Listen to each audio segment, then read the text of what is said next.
বিভিন্ন ধরনের গান, ছোট গল্প, বড় গল্প, কবিতা ইত্যাদি নিয়ে আমাদের এই বিশেষ নিবেদন। আজ আমাদের উপস্থাপনার বিষয় হলো বারান্দা। শৈশবের স্মৃতি কখনোই ভোলা সম্ভব নয়। আমারও সেই রকম শৈশবের অনেক অম্ল মধুর স্মৃতি আছে। আজ সেই রকমই একটি স্মৃতি আপনাদের সঙ্গে ভাগ করতে এসেছি। নিজের মতো করে নাম ও পরিস্থিতি বদলানো হয়েছে। গল্পটি কাল্পনিক ও বাস্তবধর্মী। শুরু হচ্ছে আজকের গল্প বারান্দা। এই এক ফালি বারান্দা বড় প্রিয় সুরমার। বারান্দাটি খুব সুন্দর করে সাজানো। এক ধারে কিছু গাছ, বইয়ের ছোট আলমারি, দুটি চেয়ার ও একটি ছোট টেবিল দিয়ে সাজানো বারান্দাটি। সব কাজ সেরে দুপুরে যখন একান্তে একটু সময় পায় সুরমা, তখন বারান্দার চেয়ারে গা এলিয়ে বসে। গাছের ঠান্ডা বাতাসে দু চোখে যেন ঘুম জড়িয়ে আসে তার। মনে পড়ে বাপের বাড়ির কথা। যে বাড়িতে তার মেয়ে বেলা কেটেছিল, সেখানেও এমন সুন্দর বারান্দা ছিল। তারা দু বোন। মা ঘুমিয়ে পড়ার পর দুই বোনে কত খেলা খেলেছে বারান্দায়। আমের আচার, কদবেল মাখা খাওয়া, এই সবই হতো বারান্দায়। তাদের দু বোনেরই বারান্দা খুব প্রিয় ছিল। কালের নিয়মে তারা বড় হয়। সুরমা বড়, তাই তার আগে বিয়ে হলো সুজনের সাথে। শ্বশুর বাড়িতে এসেও তার বারান্দা খুব পছন্দ হলো।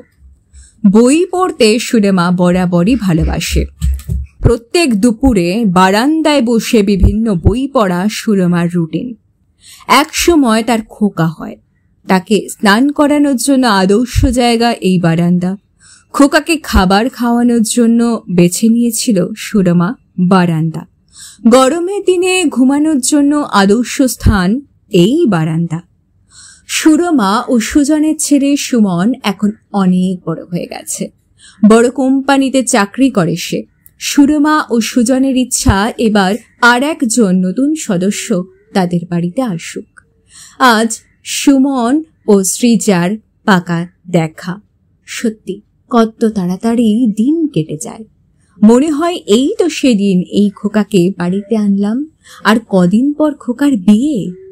সুরমা সারা দিন খুব পরিশ্রম করেছে, গোছকাজ করেছে যাতে নতুন কুটুম্বদের কোনো অসুবিধা না হয়। হাতে হাতে সুজন সুমন সাহায্য করেছে। একটু বিশ্রাম নেবার জন্য বারান্দার চেয়ারে গা এলিয়ে বসেছিল, আর কখন যেন ঘুমিয়ে পড়েছে। কলিং বেলের শব্দে ঘুম ভাঙে সুরমার।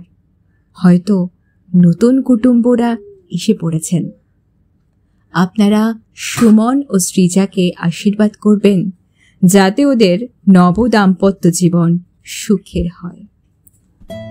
কলমে এই অধম ইন্দ্রাণী পালিত কর্মকার এবং কণ্ঠেও এই অধম ইন্দ্রাণী পালিত কর্মকার। এতক্ষণ শুনছিলেন গল্প বারান্দা। কেমন লাগলো জানাতে ভুলবেন না।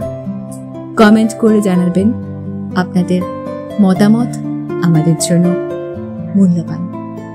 তাহলে আজকের মতো এখানেই সমাপ্ত করছি আমাদের নিবেদন। পরবর্তী অন্য কোনো নিবেদন নিয়ে খুব তাড়াতাড়ি আবার আমরা হাজির হব। সঙ্গে থাকুন, পাশে থাকুন, ভালো থাকুন, সুস্থ থাকুন। নমস্কার।